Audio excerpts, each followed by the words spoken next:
Irmãos amados, nós vamos abrir a palavra de Deus no segundo livro das Crônicas, capítulo 21.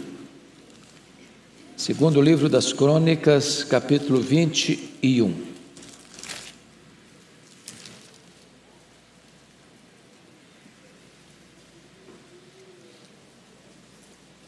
Após a leitura, você mantenha a sua Bíblia aberta nesta passagem, por favor. O reinado de Jeorão. Descansou Josafá com seus pais e foi sepultado com eles na cidade de Davi, e Jeorão, seu filho, reinou em seu lugar. Teve estes irmãos, filhos de Josafá: Azarias, Jeiel, Zacarias, Azarias, Micael e Safatias. Todos estes foram filhos de Josafá, rei de Israel. Seu pai lhes fez muitas dádivas de prata, ouro e coisas preciosas, e ainda de cidades fortificadas em Judá. Porém o reino deu a Jeorão por ser o primogênito. Tendo Jeorão assumido o reino de seu pai, e havendo-se fortificado, matou todos os seus irmãos à espada, como também alguns dos príncipes de Israel. Era Jeorão da idade de 32 anos quando começou a reinar, e reinou 8 anos em Jerusalém. Andou nos caminhos dos reis de Israel, como também fizeram os da casa de Acabe, porque a filha deste era sua mulher, e fez o que era mal perante o Senhor. Porém o Senhor não quis destruir a casa de Davi por causa da aliança que com ele fizera, segundo a promessa que lhe havia feito de dar a ele sempre uma lâmpada e a seus filhos. Nos dias de Jeroão se revoltaram os edomitas contra o poder de Judá e constituíram o seu rei, o seu próprio rei. Pelo que Jeorão passou adiante com todos os seus chefes e todos os carros com ele. De noite se levantou e feriu os edomitas que os cercavam e os capitães dos carros. Assim se rebelou Edom para livrar-se do poder de Judá até o dia de hoje. Ao mesmo tempo, se rebelou também Líbina contra Jeorão, porque este deixara ao Senhor, Deus de seus pais. Também fez altos nos montes de Judá e seduziu os habitantes de Jerusalém à idolatria e fez desgarrar a Judá. Então lhe chegou às mãos uma carta do profeta Elias, em que estava escrito: assim diz o Senhor, Deus de Davi, teu pai: porquanto não andaste nos caminhos de Josafá teu pai, e nos caminhos de Asa, rei de Judá, mas andaste nos caminhos dos reis de Israel, e induziste a idolatria a Judá, e os moradores de Jerusalém, segundo a idolatria da casa de Acabe, e também mataste a teus irmãos da casa de teu pai, melhores do que tu. Eis que o Senhor castigará com grande flagelo ao teu povo, aos teus filhos, às suas mulheres, e a todas as suas possessões. Tu terás grande enfermidade nas suas entranhas, enfermidade que aumentará dia após dia, até que saiam as suas entranhas. Despertou, pois, o Senhor contra Jeorão o ânimo dos filisteus e dos arábios, que estão da banda dos etíopes. Estes subiram a Judá, deram contra ele, e levaram todos os bens que se acharam na casa do rei, como também a seus filhos e as suas mulheres, de modo que não lhe deixaram filho algum, senão Jeoacás, o mais moço deles. Depois de tudo isto, o Senhor o feriu nas suas entranhas com enfermidade incurável, e aumentando esta dia após dia, ao cabo de 2 anos, saíram-lhe as entranhas por causa da enfermidade, e morreu com terríveis agonias. O seu povo não lhe queimou aromas, como se fez a seus pais. Era ele da idade de 32 anos, quando começou a reinar, e reinou 8 anos em Jerusalém. E se foi, sem deixar de si saudades. Sepultaram-no na casa de Davi, porém não nos sepulcros dos reis. Meus irmãos, eu gostaria de conversar um pouco com vocês sobre escolhas erradas. Este é o único rei da história de Judá, da história de Israel, que tem esta afirmação dolorosa, triste, dramática: e se foi, sem deixar de si saudades. Quem foi este homem? Jeorão, neto do grande rei Asa, que reinou em Jerusalém 39 anos. Um homem piedoso, que andou com Deus. Quem foi este homem que foi filho de um dos maiores reis de Judá? Rei Josafá, que reinou em Jerusalém 25 anos. E a Bíblia trata dele como um dos maiores líderes da história de Judá, um dos maiores reis de Jerusalém. Jeorão, embora fosse neto de crente, filho de crente, foi um dos homens mais terríveis da história, não só da humanidade, mas especificamente da história do povo de Deus. Ele começou a reinar com 32 anos, reinou 8 anos e morreu de uma enfermidade dolorosíssima, a ponto das suas entranhas saírem. E ele morreu e nem foi sepultado junto com os outros reis. E a Bíblia traz um alerta acerca da sua biografia. E se foi, sem deixar de si saudades. Por que este homem teve uma história tão triste, uma biografia tão maculada? E deixa para nós um legado tão terrível? O que nós podemos aprender com a história deste homem? Qual é o alerta que a história desse homem traz para os nossos jovens, para os nossos adolescentes, para os nossos pais? O que esse homem fez que hoje você e eu precisamos evitar? E eu gostaria então que nós olhássemos como esse homem desperdiçou as oportunidades da sua vida. Em primeiro lugar, vamos ver os privilégios que ele teve. O primeiro privilégio que esse homem teve está aí no versículo 1. Descansou Josafá com seus pais e foi sepultado com eles na cidade de Davi, e Jeorão, seu filho, reinou em seu lugar. Jeorão era filho de um dos maiores homens da história, de um homem piedoso, de um homem de Deus, de um homem que andou com Deus, que confiava em Deus. Talvez você pudesse acompanhar comigo a leitura que farei no capítulo 17, é só 2 páginas antes desse texto, 2 Crônicas 17, versículos 3 a 6, olha aí o relato do pai dele, da história do pai dele. O Senhor foi com Josafá, 17:3, porque andou nos caminhos de Davi seu pai, e não procurou os Baalins, antes procurou o Deus de seu pai, e andou nos seus mandamentos, e não segundo as obras de Israel.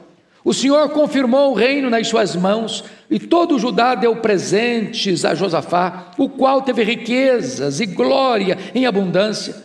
Tornou-se-lhe ousado o coração em seguir os caminhos do Senhor, e ainda tirou os altos dos postes ídolos de Judá.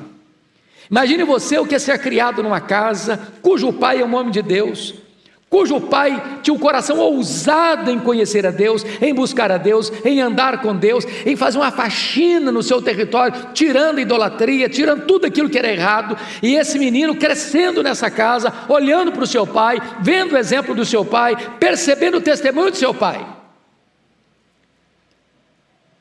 Ser um filho que tem um pai que é crente, que conhece a Deus, que anda com Deus, que serve a Deus, é um grande privilégio, um grande privilégio. Mas Jeorão jogou isso fora, ele não imitou o caminho, a vida, o exemplo de seu pai. Mas em segundo lugar, como privilégio, olha o versículo 3 comigo. Seu pai lhes fez muitas dádivas, está falando dos outros filhos, e eu imagino que nenhum pai hoje consegue dar para os filhos o que o Josafá dava para os filhos, porque olha aí o que deu. Seu pai lhes fez muitas dádivas de prata, ouro e coisas preciosas, e ainda de cidades fortificadas de Judá. Falou: meu filho, eu vou te dar um presentinho de aniversário, aquela cidade fortificada é sua, tá? E tem ouro, tem prata. A família nadava em riqueza. Mas olha o verso 3. Porém o reino deu a Jeorão por ser o primogênito. Com 32 anos, ele não só tem cidades fortificadas, ele não só tem riqueza de prata, de ouro, ele era do reino, no apogeu do governo do seu pai, um reino brilhante, um reino próspero, de riqueza, de fortalezas. Ele poderia já ter conquistado o que o pai conquistou, avançar, eu vou avançar, meu pai veio até aqui, eu vou daqui para frente, eu vou alargar as fronteiras, eu vou ter novas conquistas, eu vou ter novas vitórias, privilégios. Se nós não aproveitarmos os privilégios que nós temos dentro da nossa casa, dentro da nossa família, nós podemos jogar todo esse legado, toda essa herança fora. Mas agora vamos ver, depois dos privilégios, vamos ver em segundo lugar os perigos. Perigos. Quais foram os perigos? Primeira decisão errada desse rei chamado Jeorão foi a decisão errada no casamento. Olha o versículo 6 comigo. Andou nos caminhos os reis de Israel, como também fizeram os da casa de Acabe, porque a filha deste era sua mulher, fez o que era mal perante o Senhor. Agora, imagine vocês, meus irmãos, o que é ter Acabe como sogro e Jezabel como sogra. Não dá para ser feliz, dá? Rapaz e moça, escute isso. Antes de começar a namorar, procure saber quem é a família do rapaz e da moça, viu? Entrar numa família de Jezabel é arranjar encrenca. Ter Acabe como sogro é encrenca. E note vocês que ele se casa com a mulher errada, e ele tem o sogro e a sogra errados, e diz a Bíblia que a sogra dele, a Jezabel, era assassina de profetas. A sogra dele impôs o culto a Baal lá nas 10 tribos do norte, à força da baioneta, da espada. E ele tinha 32 anos, ele não era adolescente mais, ele era um rapaz, já com a cabeça formada, já com estrutura emocional, pelo menos se esperava, para saber fazer as suas escolhas. E eu vou dizer para vocês, meninos, vocês jovens, que se vocês errarem no casamento, vocês encrencaram a vida toda. E uma palavra para os pais, para as mães, vocês precisam estar mais atentos sobre o namoro dos filhos. Se preciso for, interfira. É melhor ver seu filho e sua filha chorando um pouco agora do que sofrendo a vida inteira. Se errar no casamento, a família toda está encrencada. A Bíblia diz: andarão dois juntos se não houver entre eles acordo. A Bíblia diz que você não deve se associar com os ídolos, com as trevas. Então é hora de você, rapaz, você moça, você pai, você mãe, estar atento com as antenas ligadas sobre a questão do namoro dos filhos. Segunda decisão errada desse moço, desse rei, foi a decisão errada com respeito à família. Olha comigo, por favor, o versículo 4. Tendo Jeorão assumido o reino de seu pai e havendo-se fortificado, matou todos os seus irmãos à espada, como também alguns dos príncipes de Israel. Você já pensou num negócio desse? Com quem que ele aprendeu isso? Negócio de matar. Não foi com o pai dele, não foi com o avô dele, foi com a família da mulher dele. Você percebe que esse moço não tem amor familiar, ele teve exemplo dentro de casa, mas ele foi aprender errado com a família da mulher dele, que era uma família toda assassina, que mandava matar. E certamente ele faz isso por ciúmes ou insegurança, dizendo: não, olha, cuidado, você tem irmãos aí que podem tomar seu reino, que podem dar uma rasteira em você, que podem jogar contra você nos bastidores, e você vai ser ameaçado. Então, se você quer ter segurança no seu governo, mata todo mundo, mate os concorrentes, mate qualquer pessoa que possa fazer sombra em você, ou ameaçar o seu reino. Olha o verso 13 comigo, olha o verso 13. Mas andastes nos caminhos dos reis de Israel, e induziste a idolatria a Judá e os moradores de Jerusalém, segundo a idolatria da casa de Acabe, e também mataste a teus irmãos da casa de teu pai, melhores do que tu. Ou seja, este rei está matando seus irmãos, e aos outros príncipes. Não é porque eles eram maus, não é porque era gente ruim, não é porque era gente que estava tramando contra ele, não, era gente boa.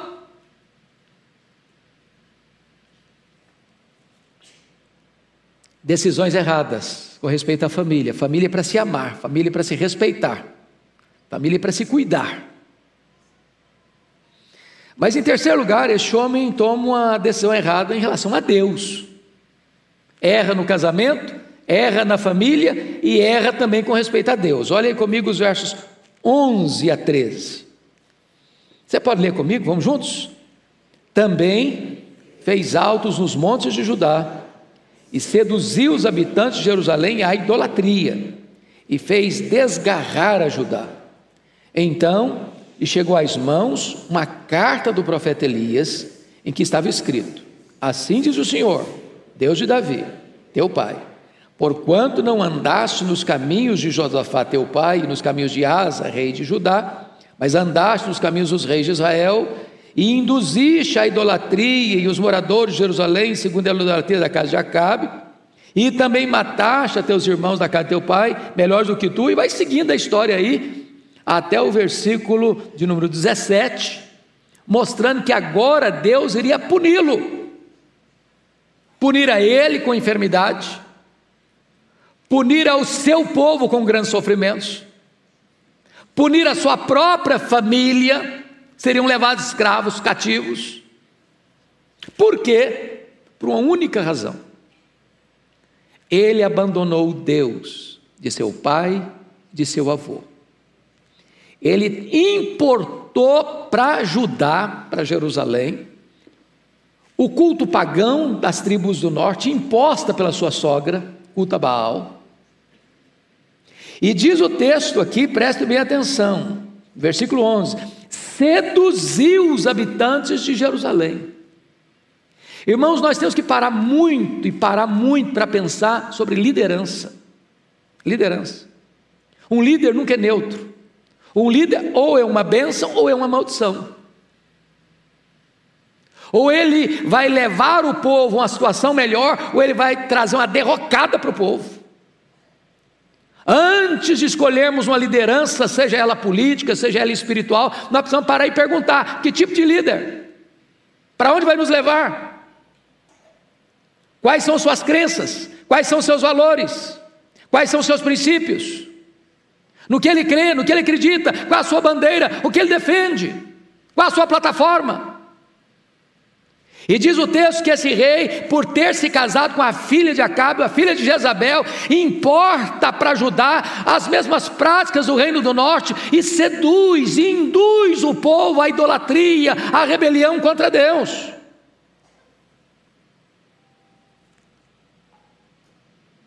E o versículo 12, versículo 11, a parte final diz: e fez desgarrar a Judá. Levou a nação inteira para o abismo. Levou a nação inteira para a idolatria. Levou a nação inteira a abandonar o verdadeiro Deus. E a Bíblia diz que feliz é a nação cujo Deus é o Senhor. Meus amados irmãos, quando um líder tenta levar uma nação para longe de Deus, esta nação está cavando o seu próprio abismo, a sua própria sepultura. Sua própria sepultura. Mas então agora vamos em terceiro lugar ver os prejuízos. Então, são 3 P's para vocês guardarem: privilégios, segundo, perigos, terceiro, prejuízos. Pode repetir essas 3 palavras comigo? Privilégios, perigos, prejuízos. Quais são os prejuízos? Primeiro prejuízo: Deus castiga o povo, a família e o rei.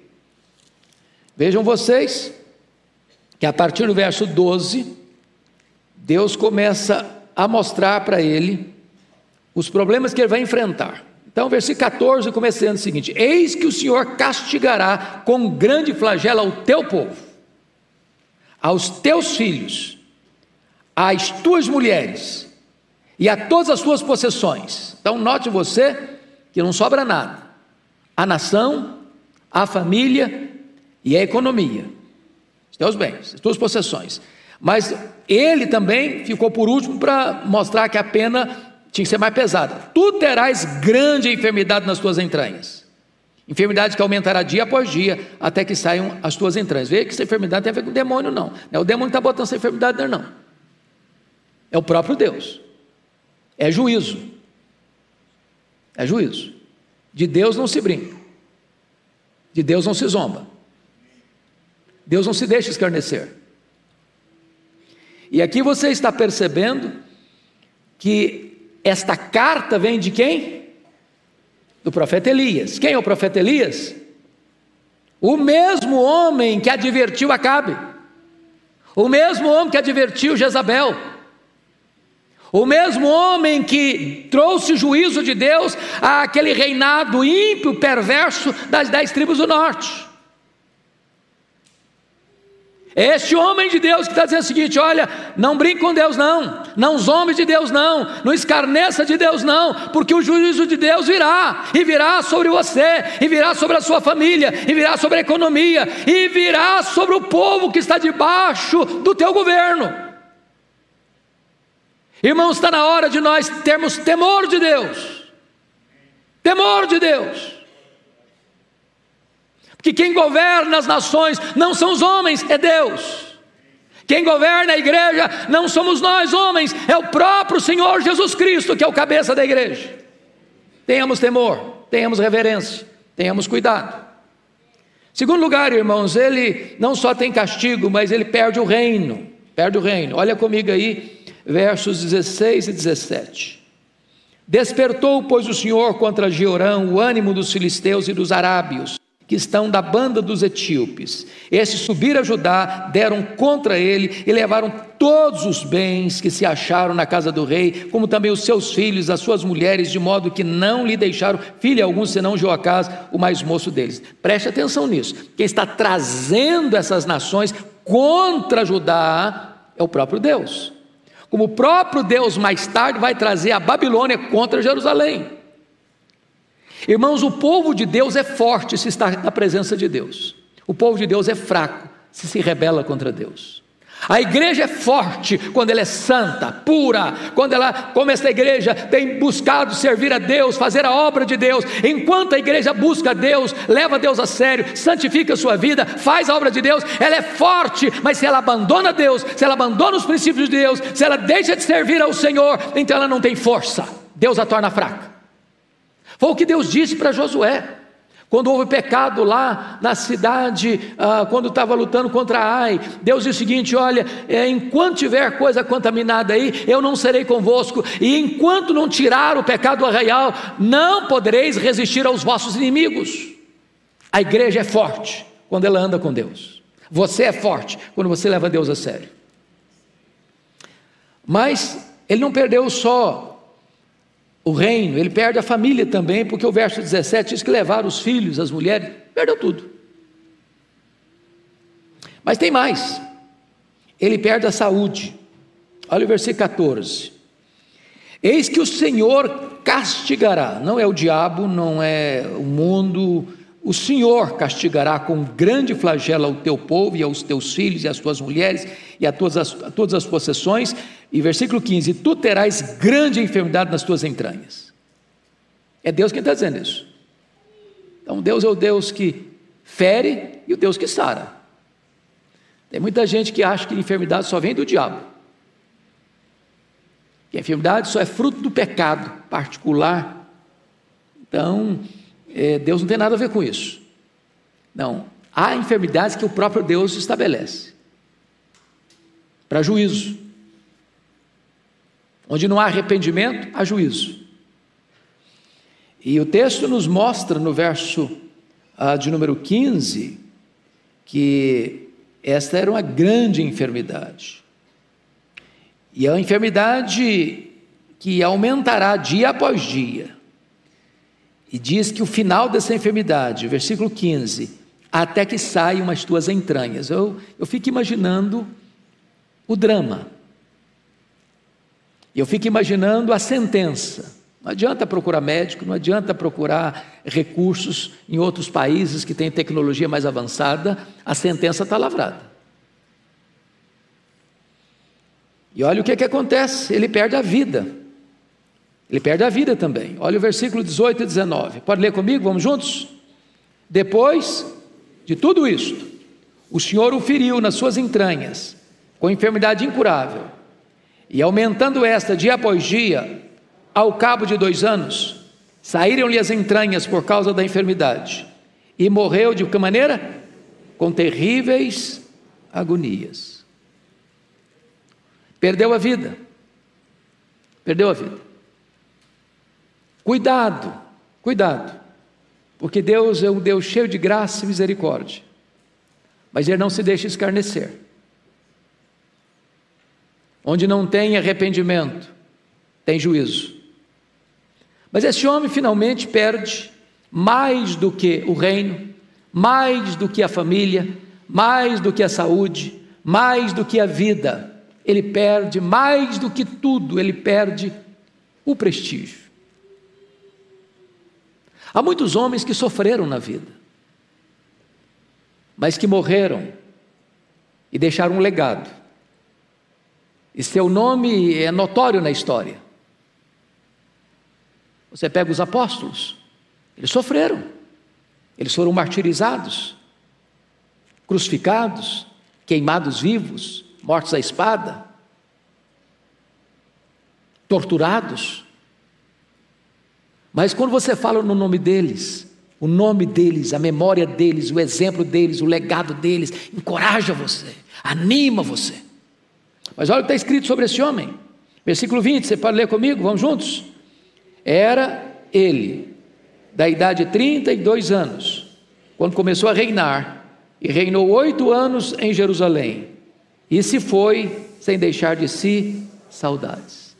Meu Deus, não tem uma gota de lágrima no funeral desse homem.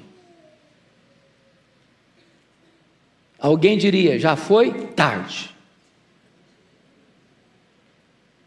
E o povo não chorou. E o povo nem disse, esse cara não merece nem sequer ser sepultado no sepulcro dos reis. Talvez sepultaram-no numa cova rasa. Estragou a vida, estragou o futuro. E diríamos hoje, perdeu também a sua alma. O que adianta o homem ganhar o mundo inteiro e perder a sua alma? A vida, irmãos, é feita de escolhas.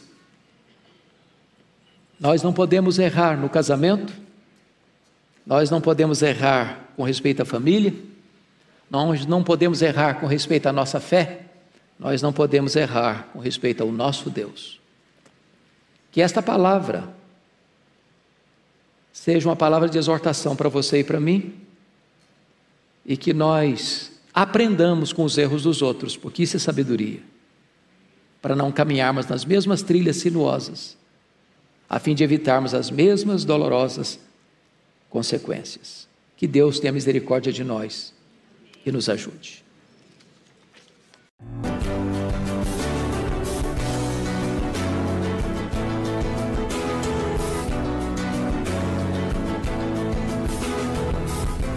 Palavra da Verdade, com Hernandes Dias Lopes. Palavra da Verdade, com Hernandes Dias Lopes. Eu peço que você abra sua Bíblia comigo em Filipenses capítulo 4, versículo 4. Filipenses 4, versículo 4.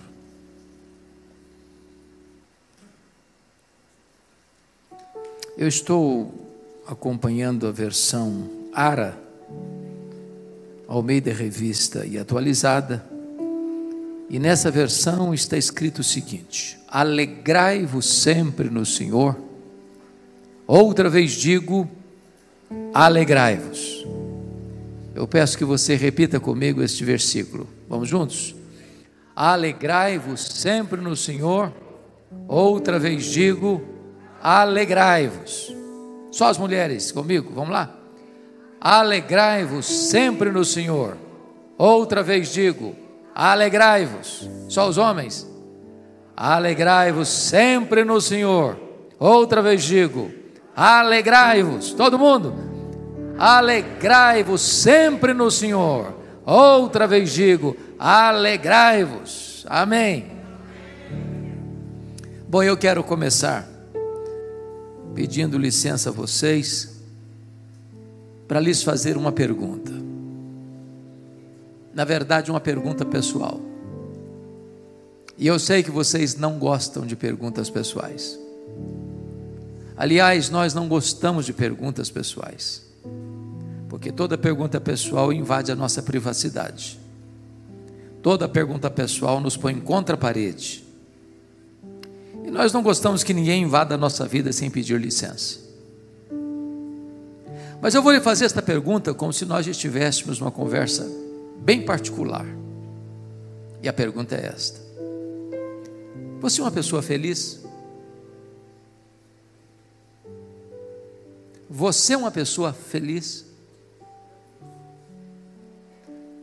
Bom, não precisa ter muita pressa para responder esta pergunta, porque ela não é tão simples e não é tão óbvia como parece. Eu explico. Nós estávamos visitando em 1991 a missão Quacis-Abantu na África do Sul, onde aconteceu um grande avivamento em 1966. E uma pessoa que nos acompanhava na caravana perguntou à esposa de um dos missionários da missão assim: você é submissa ao seu marido? A mulher deu uma resposta inteligentíssima. Ela respondeu assim: eu posso lhe garantir que o meu marido me ama, mas se eu sou submissa a ele ou não, essa pergunta não tem que ser feita a mim, essa pergunta tem que ser feita a ele. Eu achei fantástica a resposta. Então vou mudar minha pergunta. Seu marido pode garantir que você é uma mulher feliz?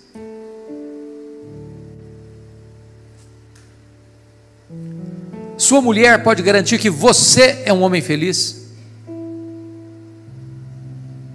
Lá em Provérbios 31 diz que os filhos da mulher virtuosa se levantaram e disseram assim: mamãe é uma mulher ditosa, mamãe é uma mulher feliz. Seus filhos podem dizer isso a seu respeito? Seus pais podem dizer isso a seu respeito? Seus parentes podem dizer isso a seu respeito? Seus colegas de trabalho podem dizer isso a seu respeito? Os membros da sua igreja podem dizer isso a seu respeito? Paulo escreveu esse texto sobre alegria, preso, algemado, acusado pelos seus irmãos. A alegria aqui não é substantivo, é verbo, e verbo no imperativo. A alegria é um mandamento divino. Isso porque o evangelho que nos alcançou é boa nova de grande alegria. O reino de Deus que está dentro de nós é a alegria no Espírito Santo. O fruto do Espírito é a alegria. A ordem de Deus é alegrai-vos, e a alegria do Senhor é a nossa força. Mas Paulo diz assim: alegrai-vos sempre. Então me permita uma pergunta: você tem problema na sua vida? Ou sou eu que tenho na minha? De vez em quando alguém fica doente na sua família também? Ou só na minha que fica? De vez em quando, ou até de vez em sempre, a grana fica curta lá também? Quando Paulo diz alegrai-vos sempre, o que ele está querendo dizer? Que a alegria do cristão, além de ser imperativa, ela é também ultra circunstancial. Não depende de circunstância. O grande desafio é ser uma pessoa feliz apesar das circunstâncias. Sabem por quê? Porque a alegria do cristão não é uma emoção, não é um sentimento. A alegria do cristão não é apenas ausência de coisas ruins e nem apenas presença de coisas boas. A alegria do cristão tem nome, tem endereço. A alegria do cristão é Jesus. Se você tem Jesus, você é uma pessoa feliz. Se você não tem Jesus, você pode até ter momentos felizes, mas não é feliz, porque a felicidade tem nome, é Jesus. Então Paulo está dizendo que a alegria do cristão, primeiro, é imperativa, segundo, ela é ultra circunstancial, e terceiro, ela é cristocêntrica. Bom, mas não precisa ser nenhum psicólogo ou entendedor da alma humana para descobrir que há muitos crentes salvos pela graça que não estão desfrutando desta alegria. Há um semblante pesado, há uma aura de tristeza. Basta você conversar com as pessoas, olhar para o semblante delas, para descobrir isso. Há muitos crentes que não estão vivendo aquilo que Pedro diz, uma alegria indizível e cheia de glória. A pergunta é: o que está acontecendo? Quem está roubando a alegria dos crentes? Quem está saqueando a cidadela da nossa alma? Quem está espoliando esse tesouro celestial que deveria banhar-nos e aspergir-nos? Parece-nos que esta carta, a carta da alegria, foi escrita para nos mostrar quais são esses ladrões que estão roubando a nossa alegria. Cada capítulo desta carta trata de um ladrão diferente. Com a Bíblia aberta comigo em Filipenses, por favor, peço que você me acompanhe. Em primeiro lugar, confira aí capítulo 1, versículo 12. Paulo diz assim: meus irmãos, eu quero cientificar-vos que as coisas que me aconteceram, ou as coisas que me têm acontecido, têm antes contribuído para o progresso do Evangelho. Preste atenção, as coisas que me aconteceram, ou que me têm acontecido, as coisas que nos acontecem, são as circunstâncias da vida. E as circunstâncias da vida são o primeiro ladrão da alegria. Sabe por quê? Porque as coisas acontecem conosco, querendo ou não, gostando ou não, planejando ou não. Elas acontecem ao arrepio da nossa vontade, à revelia do nosso querer. Chegam de súbito, sem aviso prévio, e põem às vezes a nossa vida de ponta cabeça. É um acidente grave, é uma doença dolorosa, é um divórcio amargo, é um luto traumático, é um acidente que deixa cicatrizes. Circunstâncias. Imagine comigo, você indo ao médico por um exame de rotina, e lá descobre que está com uma doença grave. Imagine comigo um pai e uma mãe que cria uma menina com todo o desvelo, e o pai leva essa menina ao altar no dia do casamento, na expectativa de que ela vai construir uma história belíssima de felicidade, para descobrir em seguida que essa menina casou-se com um homem rude, que vai destruir a alma dela, que vai virar um pesadelo na vida dela. Ou imagine um pai e uma mãe que cria um menino com todo amor, e daqui a pouquinho se envolve com amizades erradas, e frequenta lugares errados, e começa a praticar coisas erradas, ou se transforma num dependente químico, ou a vida entra pelo corredor escuro e escorregadio das liberdades sem limites, caindo no abismo da licenciosidade. Se você não tomar cuidado, isso leva embora a sua alegria. Imagine um casamento de 15, 20, 30 anos, de repente um fato acontece e a vida se transtorna. Se você não tomar cuidado, isso leva embora a sua alegria. Circunstâncias. Quando Paulo escreve dizendo: meus irmãos, eu quero que vocês entendam que as coisas que me aconteceram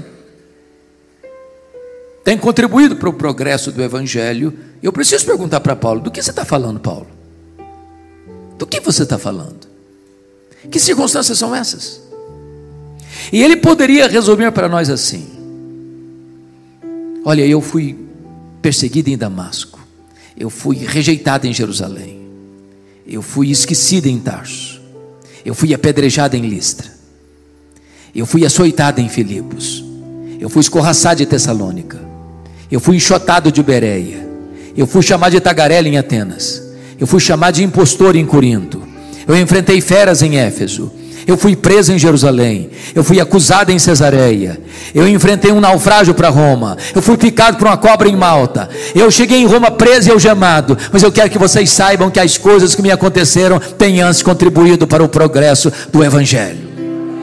Esse homem não crê em acaso, esse homem não crê em sorte, esse homem não crê em determinismo cego, esse homem não crê em misticismo, esse homem não crê em olho gordo, esse homem sabe que a mão de Deus dirige o seu destino. Se nós não olharmos para as circunstâncias da vida fora desta visão da soberania de Deus, se nós não olharmos a vida pelas lentes da providência de Deus, as circunstâncias levam embora a nossa alegria. Paulo vai testemunhar em Filipenses 1, que pelo fato dele estar preso em Roma, 3 coisas aconteceram. Primeiro, as igrejas foram mais encorajadas a pregar. Quando viram Paulo preso, trabalhando mais que eles, estavam livres, eles se mexeram. Segundo, Paulo diz que toda a guarda pretoriana tomou conhecimento das suas cadeias em Cristo. Em outras palavras, o que era a guarda pretoriana? Era a guarda de elite do imperador. Eram os soldados da mais alta patente do império. Eram 16 mil soldados de escol. Gente que trafegava pelos corredores do palácio e tinha influência política no império. Se Paulo estivesse solto, ele jamais teria alcançado a elite de Roma. Nero não sabia, claro, mas Deus o havia constituído em presidente das missões estrangeiras do império, porque botou lá dentro do palácio o maior evangelista da igreja e diante dele o seu auditório. Paulo estava ali sob a égide do imperador Nero, e por isso tinha que ter um soldado algemado com ele todo dia, 3 turnos por dia, durante 2 anos, em rodízio, dando oportunidade a que Paulo evangelizasse toda a guarda pretoriana. Depois de 2 anos, toda a guarda pretoriana estava evangelizada. E ele escreve no capítulo 4, verso 22: os santos vos saúdam, especialmente os da casa de César. Porque Paulo estava preso, em terceiro lugar, ele não podia viajar, como era seu desejo. O que ele fez? Começou a escrever cartas, as cartas da primeira prisão: Efésios, Filipenses, Colossenses, Filemon.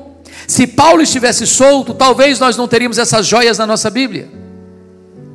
Às vezes você olha para a vida, parece que está tudo de ponta cabeça. Paulo queria chegar em Roma, Deus o queria em Roma. Ele tinha planejado chegar em Roma e ali ficar com a igreja, e ali contribuir com o crescimento da igreja, e dali ser enviado para a Espanha, mas ele chegou algemado. O plano dele foi frustrado, mas o plano de Deus não pode ser frustrado. Os caminhos de Deus são mais altos, os pensamentos de Deus são mais altos que os nossos. Então, quando você achar que a sua vida está de ponta cabeça, Deus pode estar escrevendo o capítulo mais importante da sua história. Olhe para a vida na perspectiva da soberania de Deus, para as circunstâncias não roubarem a sua alegria. Vamos ao segundo ladrão da alegria. Confira comigo o capítulo 2, versos 3 a 5. Paulo diz assim: nada façais por partidarismo ou vanglória, mas por humildade, considerando cada um os outros superiores a si mesmo. Não tem visto o que é propriamente seu, senão também cada qual o que é dos outros.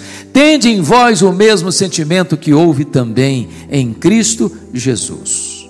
O segundo ladrão da alegria são as pessoas. E eu preciso admitir, irmãos, que nós sofremos mais por causa de gente do que por causa de coisas. As pessoas nos fazem chorar mais do que as circunstâncias. Sabem por quê? Porque as pessoas nos decepcionam, e nós decepcionamos as pessoas.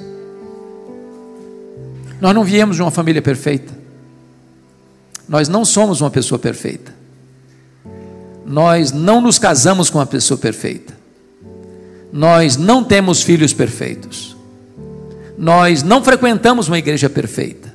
Logo, nós vamos ter queixas uns dos outros. Por isso, não tem vida saudável, não tem casamento saudável, não tem família saudável, não tem igreja saudável sem o exercício do perdão. Se você não perdoar, diz a Bíblia, você não pode orar. Se você não perdoar, você não pode trazer sua oferta ao altar. Se você não perdoar, você não pode adorar a Deus. Se você não perdoar, você não pode ser perdoado. Se você não perdoar, você não tem paz, você entrega aos verdugos da consciência, aos flageladores da alma. Agora, o perdão não é fácil, mas é necessário.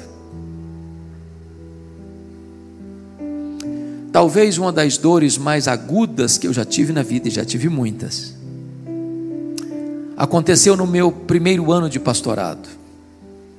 Eu sou filho caçula, e o irmão acima de mim, no dia 1º de agosto de 82, completou 27 anos. No dia 2 de agosto, no dia seguinte, ele foi assassinado brutalmente, com 11 golpes de faca, todos mortais, pelo primo primeiro da sua esposa, gente criada conosco. Quando eu recebi o telefonema, foi como um soco na boca do meu estômago. Eu perdi a voz. Quando Deus me devolveu as forças, a primeira palavra que Deus botou na minha boca foi esta: eu perdoo o assassino. Eu não tinha outra opção. Ou perdoava ou adoecia. Ou perdoava ou minha vida transformar-se-ia no inferno. Ou perdoava ou teria que abandonar o ministério. Mas eu posso lhes garantir que o perdão é maior que o ódio. O perdão cura, o perdão liberta, o perdão restaura. O perdão é a asepsia da alma, o perdão é a faxina da mente, o perdão é a alforria do coração. Perdoar é uma questão de bom senso, porque se você guardar mágoa, eu posso lhe garantir isso, você vai conviver 24 horas por dia com quem você menos gostaria de conviver na vida. Essa pessoa vai manter você num cabresto, numa masmorra emocional. Você vai chegar em casa cansado para tirar uma soneca, e essa pessoa chega com você e vira o seu pesadelo. Você vai chegar em casa com fome, e a pessoa se assenta à mesa com você e tira o seu apetite. Você vai sair de férias com a família, essa pessoa pega carona com você e estraga as suas férias. A única maneira de ter saúde emocional e espiritual e ser livre é perdoar. Mas tem gente que me diz assim: pastor, é fácil falar disso, mas se o senhor me escutar, o senhor vai me dar razão. Não dá não. Sofri muito, fui muito machucado, muito ferido, muito abusado, tomei muito prejuízo. O senhor vai me dar razão, não dá para perdoar não. Eu só fui entender perdão no dia que eu entendi uma parábola que Jesus contou, a parábola do credor incompassivo. Jesus contou que um rei acertava as contas com seus súditos e encontra um que lhe devia 10.000 talentos. Não tendo com que pagar, o rei mandou vender seus filhos. O homem disse: tem misericórdia de mim. E o rei teve misericórdia dele e perdoou a dívida de 10.000 talentos. Lá na frente, aquele homem perdoado encontrou um conservo que lhe devia 100 denários. Também não tinha com que pagar. Pediu mercê, misericórdia, e o homem perdoado disse: não, eu não perdoo não, eu não tenho misericórdia não, paga o que me deves.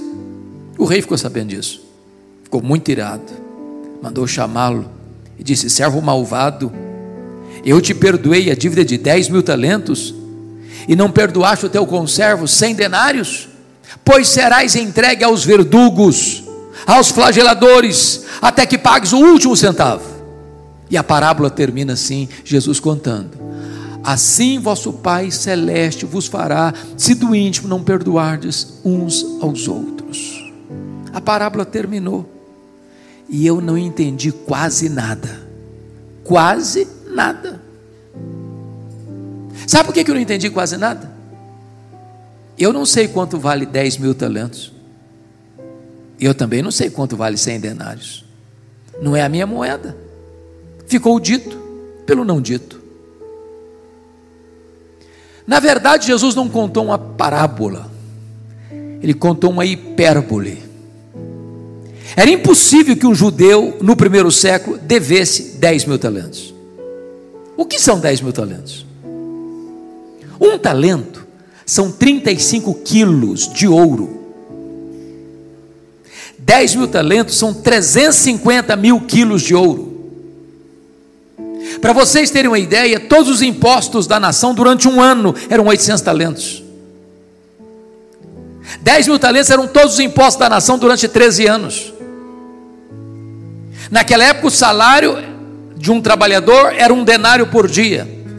Para um homem ganhando 1 denário por dia juntar 10 mil talentos, ele teria que trabalhar 150 mil anos.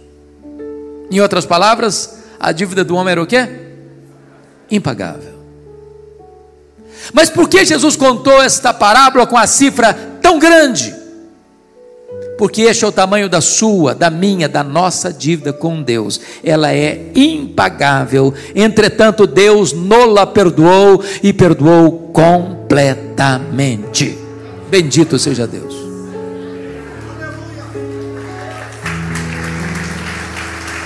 Ali na frente, aquele homem encontra alguém que lhe deve 100 denários. O que são 100 denários?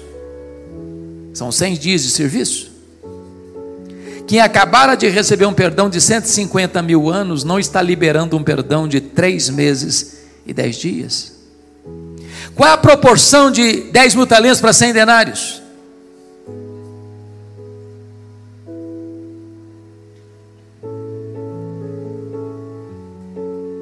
É só você fazer a conta para você perceber que são milhares e milhares e milhares e milhares de vezes maior. Sabe o que Jesus quer dizer com isso? Você nunca pode dizer para alguém: eu não perdoo você, eu nunca vou perdoar você. Sabe o que a Bíblia ensina? Que você e eu devemos perdoar assim como Deus em Cristo nos perdoou.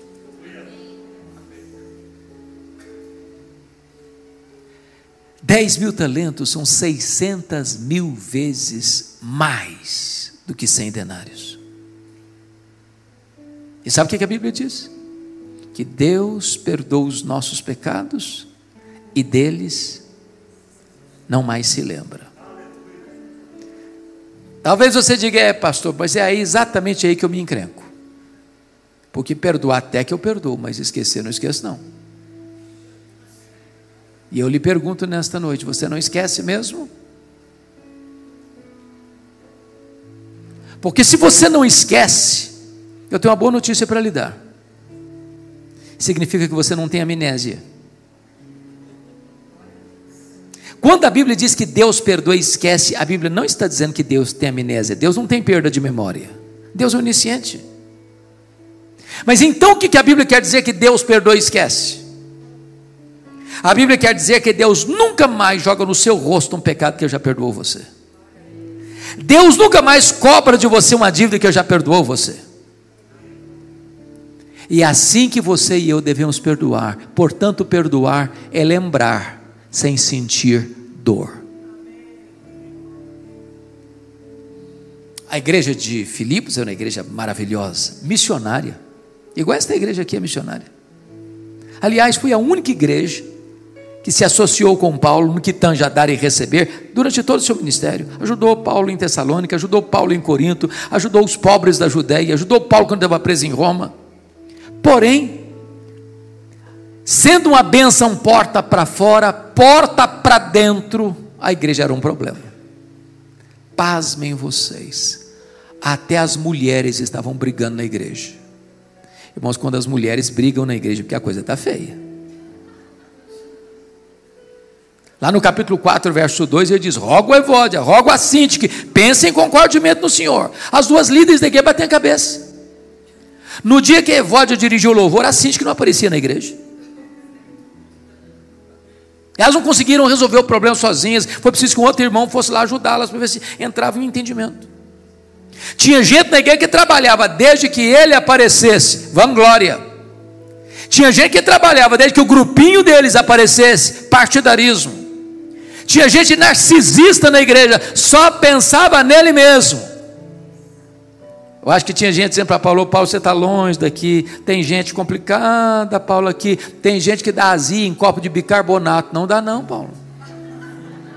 Aí Paulo responde assim: então tende em vós o mesmo sentimento que houve também em Cristo Jesus, porque ele, sendo Deus, não julgou como usurpação o ser igual a Deus, antes a si mesmo se esvaziou, assumindo a forma de servo, e se humilhou até a morte, morte de cruz. E ele estava pregado naquela cruz, e as pessoas que cuspiram nele, as pessoas que esbordoaram a cabeça dele, as pessoas que estavam blasfemando dele, ele ora e diz: Pai, perdoa-lhes, porque não sabem o que fazem. Assim como Deus em Cristo nos perdoou, devemos nós também perdoar. Se você tem pendência no seu coração, tome a decisão hoje, de perdoar. Senão as pessoas vão roubar a sua alegria. Terceiro ladrão, vamos lá? Capítulo 3, verso 19. O destino deles é a perdição, o Deus deles é o ventre, a glória deles está na sua infâmia, visto que só se preocupam com as coisas terrenas. O terceiro ladrão da alegria, eu acho que vocês aqui na Grande Belo Horizonte não enfrentam, né? Preocupação com dinheiro. Dinheiro aqui não é problema, é solução, né? Mas me permita só uma perguntinha. Alguma vez você já brigou com a sua mulher ou discutiu com a sua mulher por causa de dinheiro?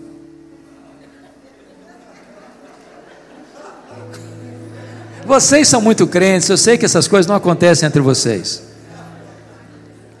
Alguma vez você já discutiu com o seu marido por causa de dinheiro?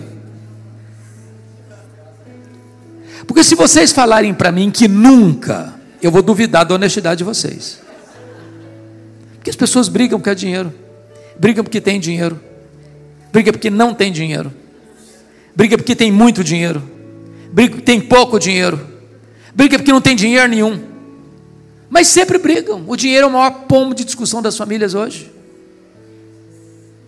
Aliás, dinheiro, irmãos, é muito mais do que uma moeda. Dinheiro é uma entidade.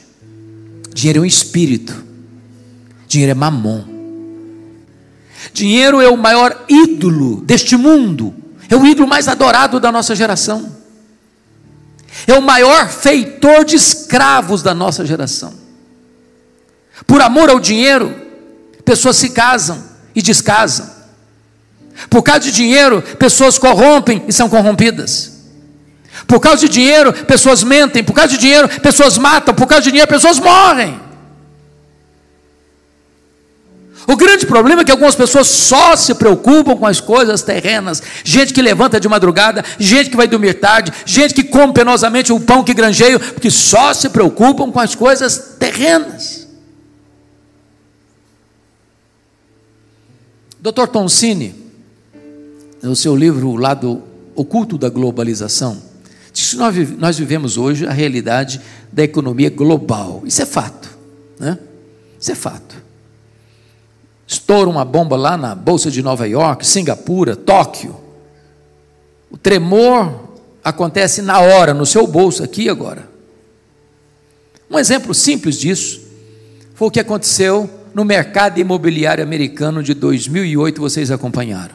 A bolha estourou, a crise chegou, mas não afetou só a economia americana, não, afetou a economia mundial.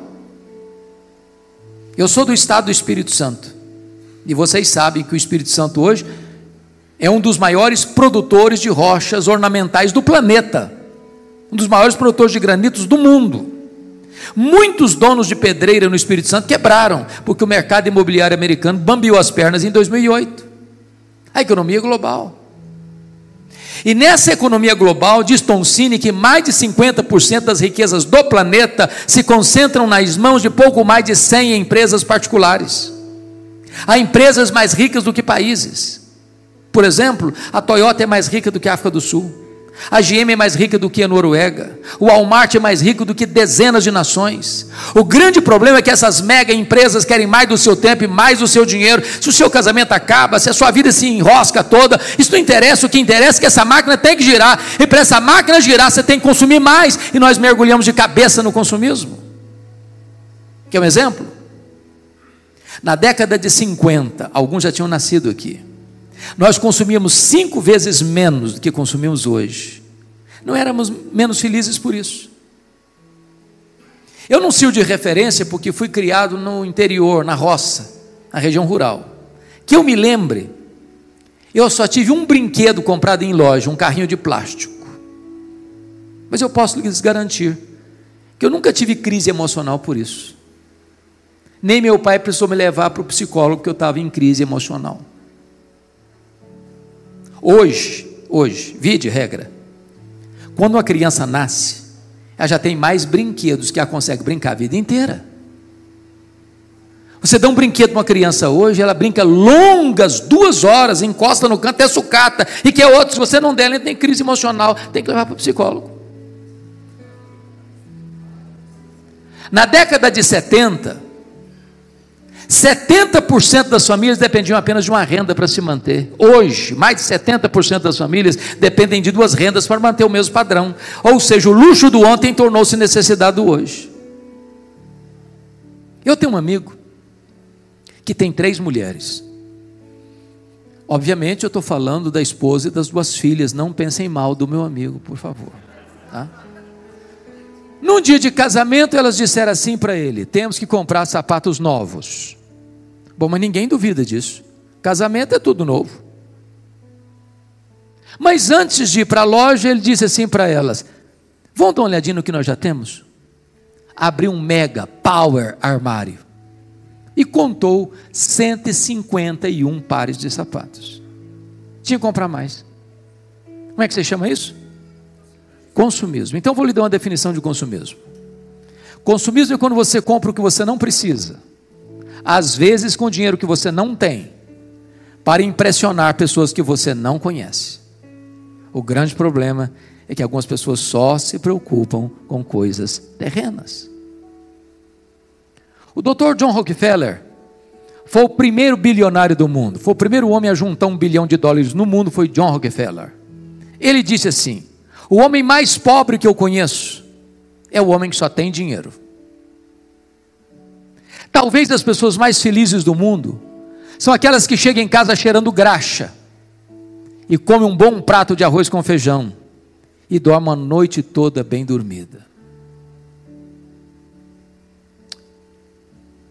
Quando Rockefeller morreu, um curioso foi ao cemitério e ele deu um jeitinho de encostar no contador do Rockefeller, que também estava presente, para fazer uma pergunta. Ele encostou bem e perguntou assim: e aí, cara, me conta aí, quanto é que o Dr. John Rockefeller deixou? O contador, espantado, olhou para ele e disse: você não sabe? Falei: não, me conta. Rapaz, ele deixou tudo, ele não levou nem um centavo.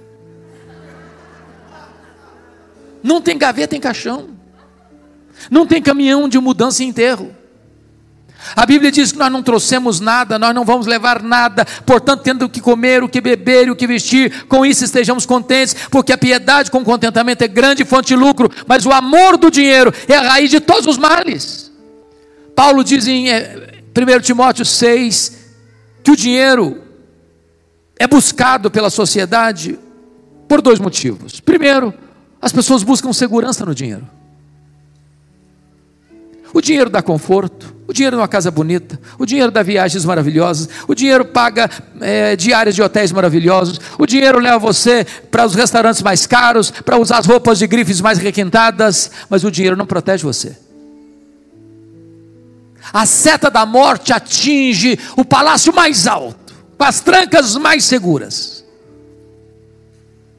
Esta pandemia provou isso. Um dos aspectos que mais me marcaram nessa pandemia foi que um dos mais ricos banqueiros do mundo morreu de Covid. E a filha disse: o que é mais triste é que o meu pai, sendo dono de um império econômico, morreu por aquilo que é de graça, o ar nos seus pulmões. Outras pessoas pensam que o dinheiro vai trazer felicidade. E Salomão, que foi o rei mais rico, que ajuntou fortunas, Diz que ele procurou a felicidade na bebida, procurou na riqueza, procurou no sexo, procurou nas aventuras, procurou nas realizações e na fama, e descobriu que tudo isso não passava de vaidade, um vapor, uma bolha de sabão. E eu não estou dizendo que a riqueza é ruim, não, a riqueza é uma bênção. A Bíblia diz que é Deus quem dá riqueza, é Deus quem fortalece as nossas mãos para adquirirmos riquezas. Riquezas e glórias vêm de ti. A riqueza é uma bênção, desde que ela seja servo e não patrão. O problema não é ter dinheiro, o problema é o dinheiro nos ter. O problema não é possuir dinheiro, o problema é o dinheiro nos possuir. O problema não é dinheiro como instrumento, o problema é dinheiro como Deus. A Bíblia diz que se você amar o dinheiro dele, nunca você vai se satisfazer, nunca, nunca, nunca. Sabe por quê? Só Jesus pode fazer você feliz. O dinheiro é bom, mas o dinheiro não faz você feliz. Quem faz você feliz é Jesus, é Jesus, é Jesus. Então, se você botar o coração no dinheiro, ele vai roubar a sua alegria. Vamos ao último ladrão da alegria? Capítulo 4, versos 6 e 7.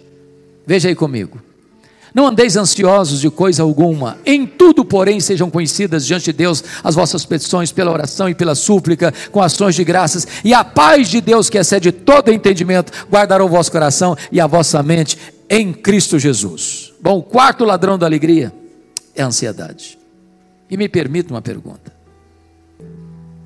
Conforme o Lucas já disse aqui hoje, a doença deste século, ou a doença da nossa geração, não é Covid, é depressão, é ansiedade, atingindo pessoas de todos os estratos sociais, de todas as faixas etárias, de todos os credos religiosos. Irmãos amados, eu vou falar baixo porque tem criança aqui hoje. Até as crianças estão ansiosas. Também puderas. Hollywood fez uma pesquisa e descobriu que as crianças gostam de filmes, de brinquedos e de jogos de ação. Eu até lhe garanto que se você for assistir tudo que passa hoje de programas infantis, você não dorme de noite com a luz apagada. As crianças estão estressadas. Eu gosto muito de brincar com as crianças. Um dia eu cheguei na igreja, tinha uma criança brincando assim, tranquila, aparentemente. E eu me aproximei dela e disse assim: que vidona, hein, filha? Ela voltou-se brava para mim e disse: o senhor é que pensa. Eu falei: coitada, a menina estava estressada. Eu estava pregando em São Paulo há um mês e pouco, no intervalo de uma palestra para outra, subi para tomar um cafezinho, tinha uma menina uns 10 anos fazendo uns desenhos, eu falei: e aí, filho, como é que está a vida? Estou estressada, pastor, muito estressada. Eu falei: que é isso? Sabe o que significa a palavra ansiedade na língua grega? Estrangulamento, puxar em direção ao poste e sufocar, apertar o pescoço, tirar o oxigênio. Tem muita gente assim. E Jesus foi categórico em dizer que a ansiedade é inútil, porque por mais ansioso que você esteja, você não pode acrescentar ao curso da sua vida 45 centímetros, um côvado, e mais, ela é prejudicial. Sabe por que prejudicial? A ansiedade é quando você se preocupa, sofrendo hoje, por um problema que talvez aconteça amanhã. E 70% dos assuntos que nos deixam ansiosos nunca vão acontecer. Mas a gente sofre assim mesmo. Quando eu era seminarista em Campinas, um dia eu levantei de madrugada para tomar água, o bebedor ficava no corredor, e eu me levantei de pé por pé, para não acordar ninguém. De repente eu olho a porta do quarto de um colega aberta, e quando eu olhei, ele estava chorando, mas chorando mesmo, a cântaros, convulsivamente, soluçando. E eu entrei apressadamente, disse: o que aconteceu? Morreu alguém da sua família? Tem alguém no hospital? O que está acontecendo? Ele disse: eu estou com medo da minha mãe morrer. Eu falei: qual o problema dela? Não, ela não está doente não, só estou com medo dela morrer um dia. Eu falei: rapaz, deixa sua mãe viver, homem. Tem 40 anos isso, a mulher está viva até hoje. Pior do que isso, foi uma mãe que entrou no meu gabinete com a criança de 3 anos, uma menina de 3 anos no colo, chorando, não era a criança chorando, não, a mãe chorando. Falei, o que está acontecendo, mãe? O que houve? Eu estou com medo da minha filha crescer e não casar. Falei, mas nem cresceu ainda. Ansiedade. Como é que resolve isso? Qual o remédio para isso? Paulo diz, não andeis ansiosos de alguma coisa, é isso? Não. Não andeis ansiosos de coisa alguma. E o que é coisa alguma? Não é coisa alguma, não precisa botar a legenda não, está claro. Como é que resolve isso então? Ele diz, nem tudo, porém, sejam conhecidas diante de Deus as vossas petições, pela oração, pela súplica, com ações de graças. A palavra orações aí, no grego, é a mesma palavra para adoração. Então ele está falando de 3 coisas. Você resolve a ansiedade quando você adora a Deus, quando você suplica ou pede a Deus, e quando você dá graças a Deus. Então me permita uma pergunta. Você sabe qual a diferença entre adorar a Deus e dar graças a Deus? Você adora a Deus por quem Deus é, e você dá graças a Deus pelo que Deus faz. Então eu vou fazer uma oração de adoração, o que Paulo mandou fazer, para resolver o problema da ansiedade. E eu chego para Deus e digo assim, meu Deus, eu quero te adorar, porque Tu és o Deus da minha vida. Tu és o meu Criador, Tu és o meu provedor, Tu és o meu protetor, Tu és o meu consolador, Tu és o meu redentor. Eu quero te adorar por quem Tu és o único Deus vivo e verdadeiro, Tu és o Deus autoexistente, Tu és o Deus infinito, Tu és o Deus imenso, Tu és o Deus eterno, Tu és o Deus imutável, Tu és o Deus onipotente, Tu és o Deus onipresente, Tu és o Deus transcendente, Tu és o Deus soberano, Tu és o Deus de amor, Tu és o Deus de misericórdia, Tu és justo, Tu és bom, Tu és verdadeiro, Tu és a minha alegria, Tu és a minha paz, Tu és a minha justiça, Tu és a minha herança, Tu és a razão da minha vida, em nome de Jesus, amém. Aí eu termino essa oração e digo assim para Deus, oh Deus, mas eu estou tão ansioso, Senhor, não combina mais, combina não, ou você retira a oração, ou retira a ansiedade. Sabe qual a maior necessidade da igreja, irmãos? É conhecer a Deus. Dr. A.W. Tozer diz que o maior problema da igreja é que ela passa a maior parte do tempo olhando para o seu próprio umbigo, tomando o seu próprio pulso. Mas o povo que conhece a Deus é um povo forte e ativo. Quem é o seu Deus? Quão grande é o seu Deus? Quão magnífico é o seu Deus? O seu Deus é aquele que mede as águas na concha da sua mão. O seu Deus é aquele que pesa o pó das montanhas em balança de precisão. O seu Deus é aquele que mede os céus a palmos. O seu Deus é aquele que espalha as estrelas no firmamento, e por ser forte em força e grande poder, quando as chama pelo nome, nenhuma só delas vem a faltar. O seu Deus é aquele que olha para todas as nações da terra e considera todas elas como um pingo que cai num balde, como um pó numa balança de precisão, como um vácuo, como nada, como menos do que nada. Este é o seu Deus, este é o seu Pai, que está dizendo para você, não ande ansioso de coisa nenhuma, não ande ansioso.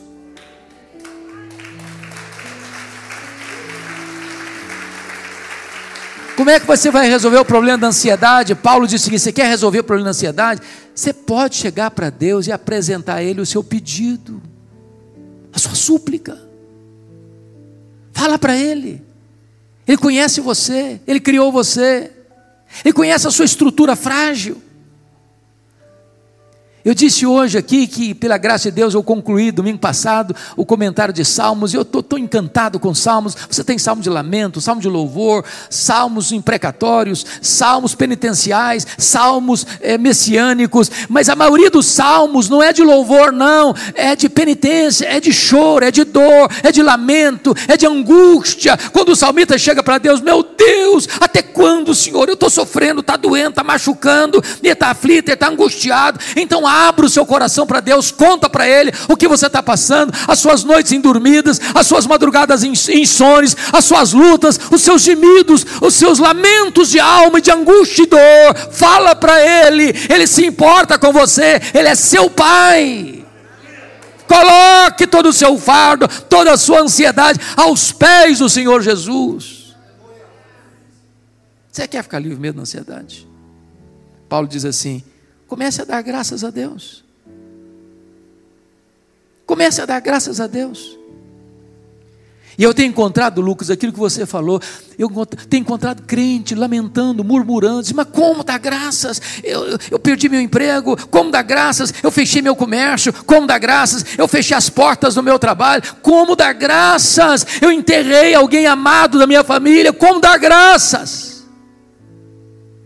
Se você não encontrou ainda motivo para dar graças, me permita lembrar algumas coisas. Quanto vale o fato de você estar enxergando nessa noite? Quanto vale? Por quanto você venderia os seus olhos? Quanto vale o fato de você estar me ouvindo nesta noite? Quanto vale? Quanto vale você ter pernas para andar? Quanto vale? Quanto vale você ter mãos para trabalhar, para abraçar? Quanto vale? Quanto vale você ter um cérebro que está funcionando, por isso você está aqui e não vegetando? Quanto vale? Quanto vale você ter um coração que bate 140.000 vezes por dia? Quanto vale? Jogando vida para dentro do seu corpo? Quanto vale? Quanto vale você ter 2 pulmões que enchem de ar o seu peito e mantém você vivo? Quanto vale isso? Você não está num respirador mecânico? Quanto vale isso? Quanto vale você ter 2 rins que filtram as impurezas do seu corpo e você não está numa máquina de diálise? Quanto vale isso?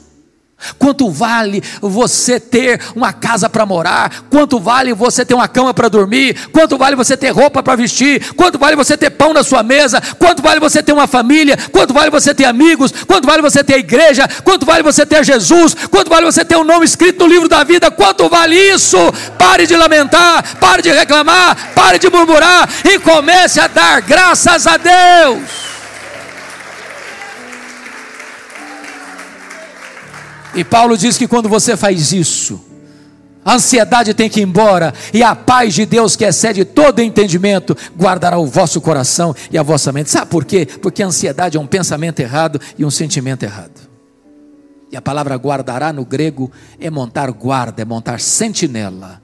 Deus põe uma soldadesca ao redor da sua cabeça e do seu coração. Quando a ansiedade quer vir, ela não consegue mais. É por isso que Paulo pôde dizer de dentro de uma cadeia, dentro de uma prisão: alegrai-vos sempre no Senhor. Outra vez digo, alegrai-vos. Então eu quero terminar.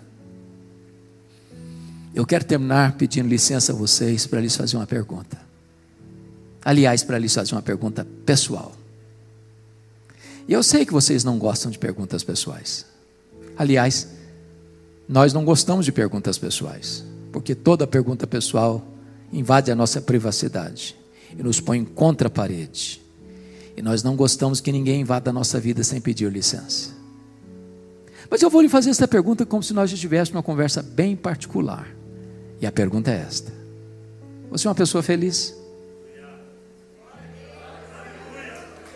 Você é uma pessoa feliz? Que Deus nos ajude a dar essa resposta. Amém.